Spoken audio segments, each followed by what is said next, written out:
Guest speaker today is Mr. Nick Phillips. Mr. Nick Phelps, retired tech sergeant who served in the United States Air Force. He's from Remsen, New York, and currently resides in New Hartford, New York. Nick is currently the commander of the Battle of Oriskany Post Masonic War Veterans, who led our color guard today. Nick?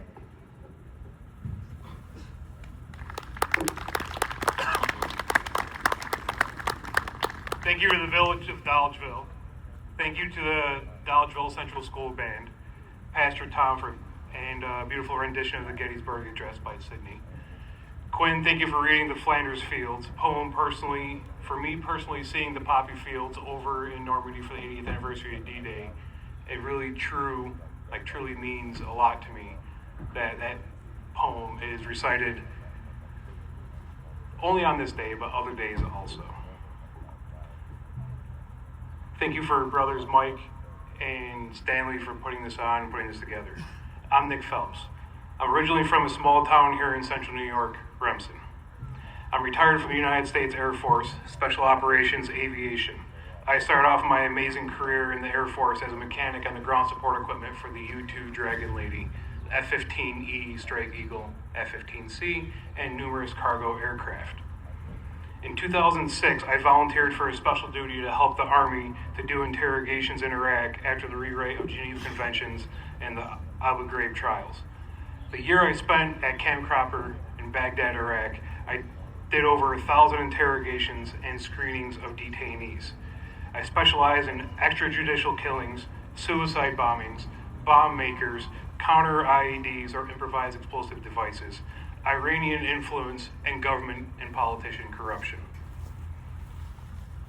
A couple years after returning back from Iraq and being a mechanic, I cross-trained to be a remotely piloted aircraft center operator on the MQ-1B for Air Force Special Operations Command.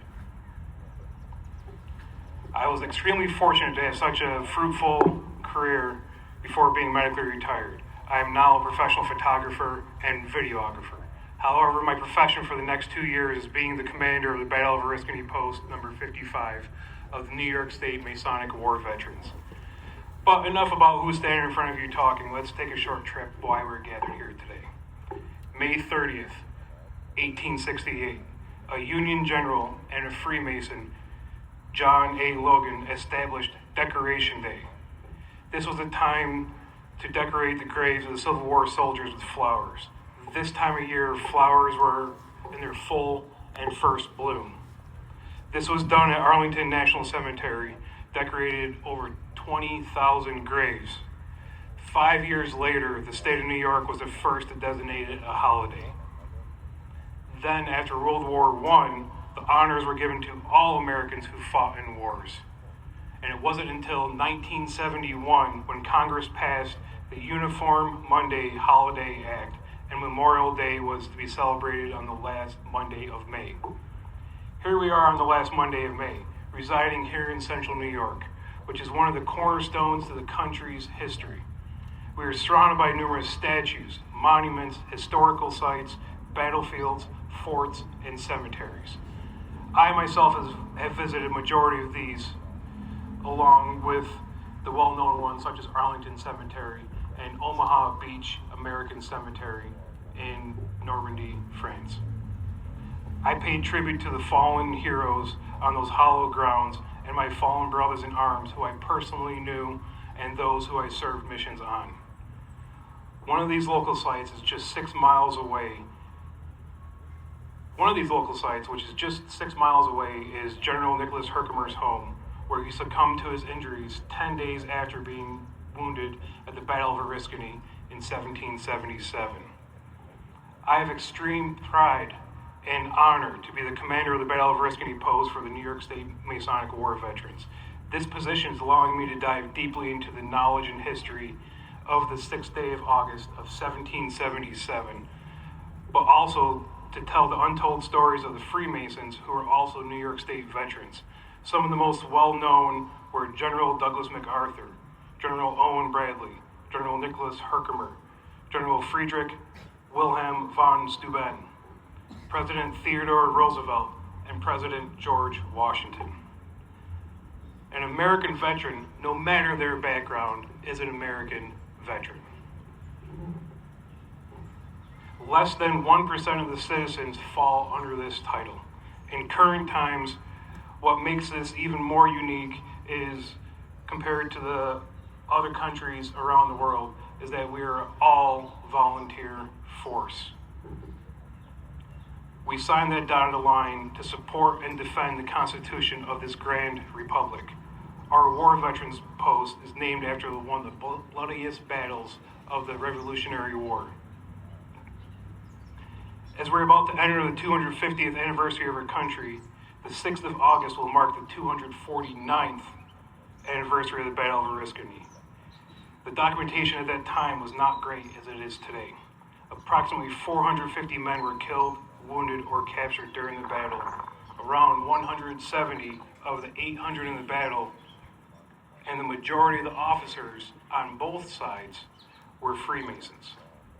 In true Central New York style, the adaptation to the hand-to-hand combat with knives, bayonets, and tomahawks brought the battle to the extremely high number of casualties, as the long muskets through the trees were not doing their full effect.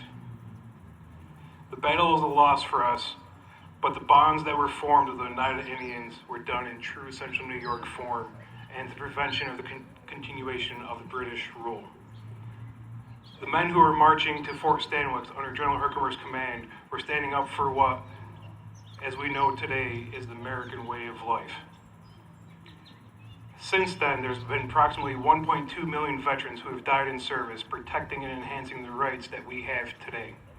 Like myself and yourselves, we owe a debt of gratitude to the freedoms we now have that we may take for granted with recognizing it. Yesterday when I woke up, I made myself a cup of coffee while sitting in my living room in my house, which sits in the neighborhood which I choose to live in.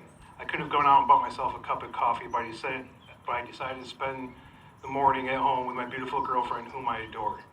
She told me to write that. Or forced me, either way. When we went to the gym and we did some shopping after the stores of our choice for the food that we choose, we did some shopping for her new office, which she just received a promotion. This promotion is a huge accomplishment because it is a field dominated by men. Every day we make our own choices.